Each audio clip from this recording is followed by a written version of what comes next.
पप्पू यादव को 32 साल पुराने अपहरण के एक मामले में आज मधेपुरा पुलिस ने गिरफ्तार किया है। तस्वीरें आपके सामने हैं कि किस तरीके से पटना के गांधी मैदान थाने से उन्हें मधेपुरा ले जाने की तैयारी हो रही है। पप्पू यादव से बात करने की कोशिश करते हैं। जज साहब का आदेश है कि ऐसे केसों में अरेस्ट नहीं किया जा सकता, तो इनको पहले से पता नहीं था। हम सब नीतीश के इशारे पे एक मिनट, लगातार हम घूम रहे थे, लगातार हम चुनाव लड़े हैं। 32 साल पुराना आंदोलन में जेल रहे, तो पहले भी वारंट ये इशू ला सकते थे, गिरफ्तार कर सकते थे।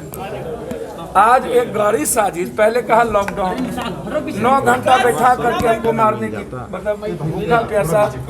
मुझे यहाँ सम्मान मिला, मैं किसी का आलोचना और राजनीति नहीं करूँगा, लेकिन मैं किस कारण से 9 घंटा किया गया। हमारी तबीयत खराब है, 5-5 टैबलेट खाता हूँ एक समय, और जब मुझे जब यहाँ डिटेन किया गया तो हम नीतीश कुमार जी से 2 आग्रह करें। सर इधर आपको ठंडक पहुँच गई यदि नीतीश जी, आपके भी परिवार और बेटा है, मेरा भी परिवार है, क्या कोरोना में आप जेल भेजना या गिरफ्तारी करना उचित थी? इस केस का कोई औचित्य और मामला नहीं। आप पहले लॉकडाउन बोले, अब फिर आपने हमको दूसरे केस मधेपुरा में, आप कब जाने मधेपुरा में केस है और हमारी गिरफ्तारी मधेपुरा केस में क्यों, जबकि हाईकोर्ट में वो पेंडिंग है। हाईकोर्ट लॉकडाउन के चलते बहस नहीं सुन रही है। मैं नीतीश जी से 2-3 बात कहूँगा। मेरा ऑपरेशन हुआ, डॉक्टर 3 महीना बेड रेस्ट का है, और परिवार से अलग रह करके हर घर की मदद की 1.5 महीने के लिए। कोई ऐसा परिवार नहीं जिसकी मदद ऑक्सीजन से, दवाई से, खाने से, और आपका काम हम कर रहे थे, और आपका सम्मान मेरे दिल में रहेगा। आप जितना भी प्रेशर में दूसरे के, आप कहते हैं ना हम फंसाते हैं ना बचाते हैं, ये दुनिया ने देखी, कई बार आपको दुनिया ने देखा, इस बार देख लिया कि आप फंसाते हैं पीछे की बचाते हैं। अब आप 71 साल में ये बात मत बोलिए। देश के लोगों ने आज शुरू से ही 110 पर मैं देश के लोगों का सम्मान करूंगा, और मैं वादा करता हूं बिहार को बचाने में 1-1 मिनट, 1-1 पल हमारी जिंदगी जाएगी, हमारी पूरी संपत्ति बिक जाएगी, बेच देंगे, लेकिन उनके खाने, उनकी दवाई, उनकी ऑक्सीजन के कमी के चलते मरने नहीं देंगे। हमने सबकी मदद की, लेकिन हम आग्रह करना चाहेंगे, जितना पॉलिटिशियन का अस्पताल है और मेडिकल कॉलेज है प्राइवेट, जिस दल के नेता का, आप उसको आम आदमी के लिए फ्री कर दीजिए, आम आदमी के लिए फ्री कर दीजिए। वो लोग सबसे ज्यादा पैसा, ये मेडिकल कॉलेज जिस नेताओं का है, प्राइवेट कॉलेज है, लाखों लाख रुपया ले रहे हैं, आप उसको फ्री करिए। हम जेल में रहें, कोई दिक्कत नहीं है। आप भावुक हो रहे हैं, जेल जा रहे हैं। मैं भावुक हो रहा हूँ, बिहार की जनता को बचाने के लिए मैं भावुक हो रहा हूँ।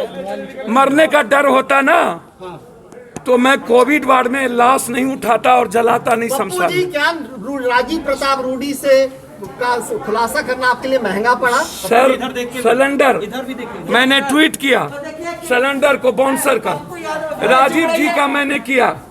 राजीव जी व्यक्तिगत तौर पर मेरा कोई मतलब नहीं था, मेरा मतलब एम्बुलेंस से था, जो आज भी 30,000 रुपया लेता है। मैंने ऐसा किया, आज सुबह हम जाकर के PMCH गए, मनोज सिंह को हम भर्ती करने के लिए, जिसको गोली मार दिया गया था, 5 भाई को, जिसमें पारस में 41 लाख रुपया उससे ले लिया, उसी को भर्ती करने हम PMCH गए थे, मधुबनी गोली कांड वाला, और उसको भर्ती करके हम निकले थे। और उसके बाद जबकि हम बुद्धा कॉलोनी के इंस्पेक्टर साहब 3 दिनों से हम उनके टच में थे, उन्होंने हमको कहा था आप पटना से बाहर नहीं जाएंगे, हमने सारा कार्यक्रम कैंसिल कर दिया। आप पूछ लीजिए बुद्धा कॉलोनी के इंस्पेक्टर साहब से, केसर साहब से। आज उन्होंने कहा कि डिटेन करने का आदेश है, मैंने कहा आइए घर पर, हम कहीं नहीं निकलेंगे। क्या नीतीश कुमार ने घुटने टेक दिए राजीव प्रताप रूडी के सामने? निश्चित रूप से नीतीश बाबू पप्पू यादव को मार के आपको क्या, आपके भी बेटे हैं, मेरा भी घर है, और पूरा बिहार मेरा है।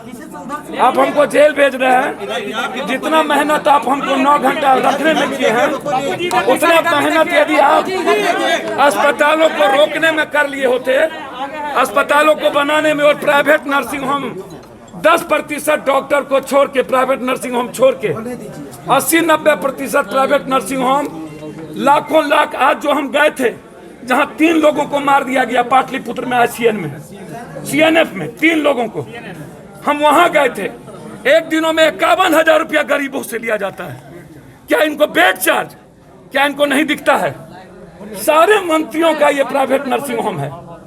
हम हाथ जोड़ के नीतीश जी से कहेंगे, आप हमको डिटेन करिए, कहीं भी मेरे घर में डिटेन कर लीजिए, कम से कम कोरोना टाइम में जेल मत भेजिए कि आज मेरा निगेटिव आया है, यदि पॉजिटिव हो जाऊंगा और मैं मर जाऊंगा तो फिर एक परिवार को आप क्या दीजिएगा? बीजेपी एमएलसी रजनीश कुमार, जीतन राम मांझी और मुकेश सहनी सब आपके समर्थन में। सर, प्रियंका जी, रजनीश जी, मुकेश जी, मांझी जी, रवीश जी, दीपांकर भट्टाचार्य साहब, पूरी कांग्रेस, श्याम रजक साहब, एक एक लोग, पूरा फिल्म स्टार, 4 लाख ट्वीट पूरी दुनिया का, और पूरी दुनिया खड़ा पप्पू यादव के साथ। लेकिन तेजस्वी नहीं है। लेकिन सर मैं एक आग्रह करूंगा, आरजेडी से ट्वीट करके हटा दी गई। सर मुझे कोई आपत्ति नहीं, श्याम रजक साहब आरजेडी ने ट्वीट किया और उसके बाद फिर उस ट्विटर को सर मुझे नहीं पता।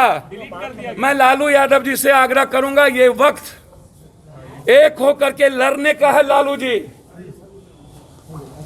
और आज यदि पप्पू जेल जा रहा है तो हम चाहेंगे तेजस्वी सड़क पर है, तेजस्वी खाना खिलाए, तेजस्वी वार्ड में जाए, तेजस्वी जा करके इलाज कराए, रेमडेसिविर दे, ऑक्सीजन दे। क्या तेजस्वी को आपके लोग सहयोग करेंगे तेजस्वी की इस लड़ाई में? यदि तेजस्वी सड़कों पर होंगे तो तेजस्वी जी सड़कों पर होंगे, हमारा एक एक लोग, हमारा युवा मोर्चा, छात्र और पार्टी, अपनी सेवा दल, जन अधिकार सेवा दल, यहाँ के नेता, हमारे पटना के हमारे अध्यक्ष अपनी जमीन बेच करके खाना खिलाएंगे।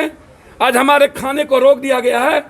यदि खाना को रोका गया तो अनिश्चित कारण, मैंने खाना पीना दिन से ही छोड़ दिया, और यदि हमारे खाना को रोका गया निवाला देने से गरीब को, तो हम मुंह में पानी भी नहीं लेंगे। नीतीश जी कहते हैं कि पानी भी नहीं लेंगे। नीतीश जी कहते हैं कि लोग ना किसी को फंसाते हैं ना किसी को बचाते हैं। सर ये दुनिया देख ली कि पप्पू यादव ने 1.5 महीना नीतीश जी की मदद की है। हम एक एक अस्पताल में ऑक्सीजन पहुंचा है कंधों पर, हमने ब्लैक मार्केटर को रोका है। और यदि पप्पू यादव के मार देने से नीतीश जी का अस्पताल सही हो जाए, एम्बुलेंस फ्री हो जाए तो कोई आपत्ति नहीं। हम सिर्फ आग्रह करेंगे नीतीश जी को बचा लीजिए बिहार प्राइवेट नर्सिंग होम से और प्राइवेट मेडिकल कॉलेज से। मैं पैर पकड़ता हूँ। देना चाहिए था, क्या आपको लगता है जी, क्या आपको लगता है कि बेल नहीं टूटने देना चाहिए था? सर बेल अभी नहीं टूटा है। सर बेल की जानकारी नहीं थी, बेल बहुत पहले टूटा था, ये बेलेबल था, हमें नई नॉलेज में थी। चुनाव के वक्त हुआ तो हाई कोर्ट में हमने फाइल किया, हाई कोर्ट बंद थी, लॉकडाउन में हम लोग ऑनलाइन जाते थे। राजीव रंजन जज साहब का आदेश है कि ऐसे समय में किसी की गिरफ्तारी नहीं हो सकती, और उसके बाद एक साजिश के तहत वो वारंट लाके जब यहां पर ये गिरफ्तार नहीं कर सके, बेलेबल था, बेल दे दिए यहाँ के इंस्पेक्टर साहब बिरभोर। आपको उठाया दूसरे मामले में, क्या लगता है सर खुलासा करने की? सर उनसे पूछिए ना, इसमें प्रशासन का कोई हाथ नहीं है। इसमें न तो किसी इंस्पेक्टर, न डीएसपी, न तो किसी एसपी और न ही डीएम का। इसमें भूमिका है सिर्फ बीजेपी की। बीजेपी के प्रेशर पर नीतीश जी ने पप्पू यादव की बलि ली। पप्पू यादव को आप सुन रहे थे, जिन्हें मधेपुरा लेकर जाया जा रहा है। आज तड़के सुबह उन्हें उनके घर से पुलिस ने उठाया। आरोप लगाया गया कि उन्होंने लॉकडाउन का उल्लंघन किया है। पीएमसीएच अस्पताल में जाकर दोपहर में कई घंटों बाद हिरासत के उनके ऊपर एफआईआर दर्ज हुई पीरबहोर थाने में, और फिर ये जानकारी आई कि 32 साल पुराने एक मामले में उनको मधेपुरा पुलिस गिरफ्तार करने पटना आ रही है। और अब देखिए तस्वीरें कि पप्पू यादव को गिरफ्तार करके मधेपुरा लेकर जाया जा रहा है। लॉकडाउन के उल्लंघन के आरोप में जो एफआईआर दर्ज हुई थी पटना में, उसमें उन्हें बेल मिल गई, लेकिन 32 साल पुराने मधेपुरा के एक अपहरण मामले में उनकी बेल टूट गई थी। और पप्पू यादव का ये दावा है कि उन्हें इस बारे में जानकारी नहीं थी कि उनकी बेल टूट गई। और इस मामले को लेकर अब पप्पू यादव की आप तस्वीर देखिए कि मधेपुरा पुलिस उन्हें पटना के गांधी मैदान थाने से लेकर मधेपुरा जा रही है। सुबह तकरीबन 9:30 बजे पप्पू यादव को पुलिस हिरासत में लिया गया था और तब से 6:30 बज गए हैं, यानी कि तकरीबन 9 घंटे उन्हें इस थाने में रखा गया। शुरुआत में ये बताया गया कि उनके ऊपर लॉकडाउन के उल्लंघन का आरोप है, लेकिन शाम होते होते ये साफ हो गया कि दरअसल उन्हें मधेपुरा के एक 32 साल पुराने मामले में गिरफ्तार करके मधेपुरा भेजा जा रहा है। हमारे सहयोगी सुजीत गुप्ता के साथ उत्कर्ष कुमार सिंह,